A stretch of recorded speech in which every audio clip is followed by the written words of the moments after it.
ETF index mutual funds నేర్చుకుని stock మార్కెట్లో రాణించాలనుకుంటున్నారా? వెంటనే ఈ నెంబర్కి కాల్ చేయండి. నమస్తే, welcome back to Suman TV. Present మనతో పాటు ఉన్నారు ఎనలిస్ట్ మందర్ కృష్ణారెడ్డి గారు. నమస్తే సార్. నమస్తే అమ్మ.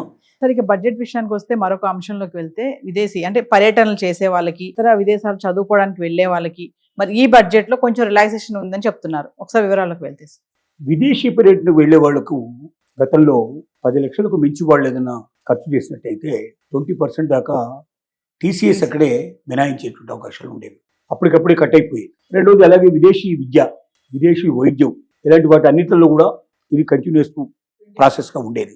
ఇప్పుడు విదేశీ పర్యటన ప్రోత్సహించాలనుకుంటున్నాం. కారణం ఏంటంటే మనం విదేశీ పర్యటన చేసినట్టయితే ఇతర దేశాల వాళ్ళు కూడా మన దేశానికి పర్యటనకు వచ్చే అవకాశాలు ఉంటాయి. ఆయా దేశాలు కూడా భారతదేశం నుంచి మనకి ఎంతమంది వస్తున్నారు, ఇంత ఆదాయం మనకు వస్తుంది అన్న అభిప్రాయంతో దేశాల మధ్యలో ఒక సౌహృద, ఒక చక్కటి స్నేహ సంబంధాలు వెలువిరిసే అవకాశాలు ఉంటాయి. ఎవరికైనా లాభం వచ్చినప్పుడు ఆ దేశం కావాలని కోరుకుంటాడు. ఆ దేశం నుంచి ₹1 లేనప్పుడు పెద్దగా దాని గురించి పట్టించుకోడు. రెండోది ఏంటంటే మనుషులు ఈ దేశంలోనే కాదు విదేశాలు కూడా తిరిగి వచ్చినప్పుడు అక్కడ సంస్కృతి ఏమిటి, అక్కడ పరిస్థితులు ఏమిటి అర్థం చేసుకుంటే మన దేశంలో కూడా దాన్ని అభివృద్ధి పరచడానికి ప్రయత్నం చేస్తారు. మన దగ్గర ఉన్న మంచి ఏమిటి, ఇతర దేశంలో ఉండేటువంటి చెడు ఏమిటి, ఇతర దేశాల్లో మంచి ఏమిటి, మన దగ్గర ఉన్న చెడు ఏమిటి కంపేర్ చేసుకొని మనిషి పెరగడానికి, ఎదగడానికి అవకాశాలు కల్పించబడతాయి. అందువల్ల విదేశీ పర్యటనలు బాగా ప్రోత్సహించాలి అనేది భారతదేశం ఎంచుకున్న నిర్ణయం. రెండోది విదేశీ విద్య. ఇతర దేశాల్లో మన వాళ్ళు చదువుకున్నప్పుడు ఏమవుతుందంటే అక్కడ ఉద్యోగ ఉపాధి అవకాశాలు పెరుగుతాయి. సహజంగా విదేశాల్లో చదువుకున్న వాళ్ళు ఎక్కువ మంది అక్కడే సెటిల్ అయ్యే ప్రయత్నం చేస్తారు. కొద్దిమంది మాత్రం రిటర్న్ వస్తారు, ఎక్కువ మంది అక్కడే సెటిల్ అవుతారు. కనీసం కొంతకాలమైనా అక్కడ ఉద్యోగం చేసి, కొంతకాలమైనా అక్కడ ఏదైనా బిజినెస్ చేసి బాగా సంపాదించుకున్న తర్వాత ఇండియాకు వచ్చే ప్రయత్నం చేస్తారు తప్ప అంత ఖర్చు పెట్టి అక్కడ చదివి ఇండియాకు వచ్చేసేసి ఇక్కడ ఏదో సెటిల్ అయ్యే వాళ్ళు వేళ మీద లెక్క పెట్టాల్సిన వాళ్ళు ఉంటారు. కాబట్టి విదేశీ విద్యను ప్రోత్సహించినట్టయితే ఏమవుతుందంటే ఎక్కువ మంది అక్కడ సెటిల్ అయ్యే అవకాశాలు ఉంటాయి, ఇక్కడ వాళ్ళకి ఎక్కువ ఉపాధి అవకాశాలు దొరికే అవకాశాలు ఉంటాయి వాళ్ళ బదులుగా. మూడోది వైద్యం. మన దగ్గర వైద్యం దొరికినప్పటికీ కొన్ని రేరెస్ట్ అండ్ రేర్ థింగ్స్ లోపల మన దగ్గర నయంగాని జబ్బులు కూడా నయం చేసేటువంటి కొన్ని దేశాలు ఉన్నాయి. అలాగే ఇతర దేశాల లోపల నయం కానీ మన దగ్గర నయం చేసేటువంటి కూడా కొన్ని జబ్బులు ఉన్నాయి. కాబట్టి అలాంటి వాటికి ప్రోత్సహిస్తూ విదేశాలకు వెళ్ళి మేము వైద్యం చేయించుకుంటాను వాళ్ళని ఎంకరేజ్ చేయాలి, కానీ వాళ్ళు మనం డిస్కరేజ్ చేసే ప్రయత్నం మనం చేయకూడదు.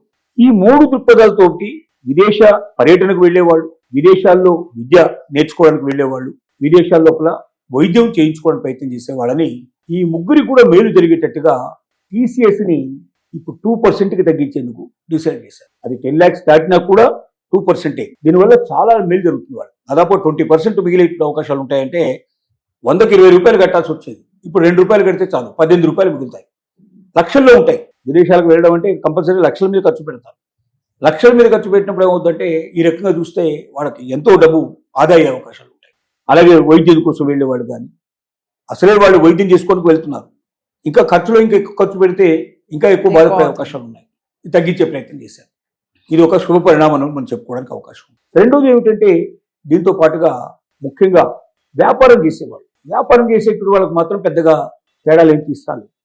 అంటే బిజినెస్ చేస్తున్నారు కాబట్టి, ఎట్లాగో డబ్బు సంపాదిస్తున్నారు కాబట్టి వాళ్లకు యథావిధిగా ఇంత ముందునేటువంటి పద్ధతిలోనే కంటిన్యూ చేయాలని చెప్పి గవర్నమెంట్ డిసైడ్ చేసింది. కానీ దీంట్లో కొంతమంది తుక్కు వ్యాపారం చేసేవాళ్ళు, అలాగే దీంట్లోపల తునికాకు వ్యాపారం చేసేవాళ్ళు, లిక్కర్ విదేశాల నుంచి. తునికాకు అంటే సార్? తునికాకు అంటే బీడీలు కట్టడానికి ఉపయోగించేదాన్ని తునికాకు అంటారు. బీడీ ఆకు అంటారు దాన్ని. బీడీ ఆకు చాలా ప్రధానమైంది, ఎందుకంటే రోజుకు కొన్ని లక్షల బీడీ కట్టలు తయారు చేస్తారు. ఆ బీడీ తయారు చేయడానికి ఆ ఆకుతోటే బీడీ తయారవుతుంది. ఇక్కడ అదైతే చుట్టినా కూడా అది ఏమాత్రం కూడా పికిలిపోదు. వేరే ఆకులు అయితే ఏమవుతాయంటే ఎండిపోగానే ఇవి పగిలిపోయే అవకాశాలు ఉంటాయి. ఇది ఎండిపోయినా కూడా పగదు. అంటే పీడి ఎంతకాలం ఉంటుందో అంతకాలం ఆకు పనిచేస్తుంది. కాబట్టి తునికాకు లాంటిది ఉపయోగించారు. లిక్కర్ ఇతర దేశాల నుంచి మనం సప్లై చేసుకునే ఎవరు ఉన్నారో, ఇతర దేశం దిగుమతి చేసుకునే వాళ్ళు ఉన్నారో వాళ్ళ వీటన్నిటికి కూడా ఏం చేశారంటే పర్సెంటేజ్ తగ్గించారు. 2%కి తీసుకొచ్చేసారు. ఈ టీసీఎస్ని 2% తీసుకొచ్చారు. 5 నుంచి 2%.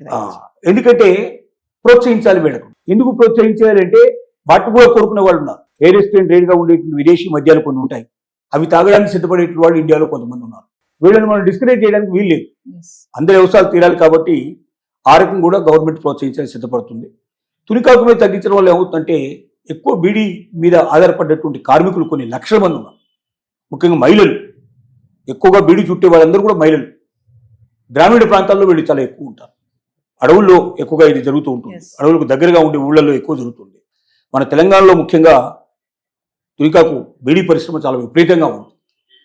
అంటే కొన్ని లక్షల మంది మహిళలకు మేలు జరిగడానికి వీలుగా వీటన్నిటి దృష్టిలో పెట్టుకొని ఈ పర్సెంటేజ్ తగ్గించడం జరిగింది. సో చాలా మంది అనలిస్టులు అంటున్నారు ఈ 2026 బడ్జెట్ ఏదైతే ఉందో నెక్స్ట్ ఇయర్ కి దిక్సూచి ఈ బడ్జెట్ అని చెప్పేసి చెప్తున్నారు. అది ఏంటి సార్ అది? నెక్స్ట్ ఇయర్కి ఏముంటుంది, మళ్ళీ next year budget next year వస్తుంది కదా. అంటే ఈ ఇయర్ అంత ఉపయోగపడదు. ఈ ఇయరే కాదు, వెంటనే ఉపయోగపడే బడ్జెట్ కాదు ఇది. ఈ క్షణంలో వెంటనే నాకేమొచ్చిందని వెతుక్కుంటే దొరకదు ఇది. లాంగ్ రన్ లోపల Yes. దేశాన్ని నిలబెడుతుంది, బలంగా నిలబెడుతుంది. ముఖ్యంగా ఉద్యోగ ఉపాధి అవకాశాలు పెంచుతుంది, ఇండస్ట్రీస్ ని బలంగా తయారు చేస్తుంది, ఉత్పత్తుల్ని బాగా పెంచుతుంది, విదేశాలకు కూడా మనం పంపించగలిగేటువంటి కెపాసిటీ వస్తుంది. ఇప్పుడు విదేశాల నుంచి ఏవైతే దిగుమతి చేసుకుంటున్నామో ఆ వస్తువులన్నీ కూడా తయారవడానికి వీలుగా ఇప్పుడు దీంట్లోపల బడ్జెట్ వేయడం జరిగింది, అలొకేషన్ కూడా జరిగింది. అంటే లాంగ్ రన్ లో దేశం శక్తివంతంగా తయారై ఉద్యోగ ఉపాధి పెరిగినప్పుడు ప్రతి ఒక్కరూ ఆనందంగా సంతోషంగా ఉండడానికి వీలు పడేటువంటి బడ్జెట్ ఇది.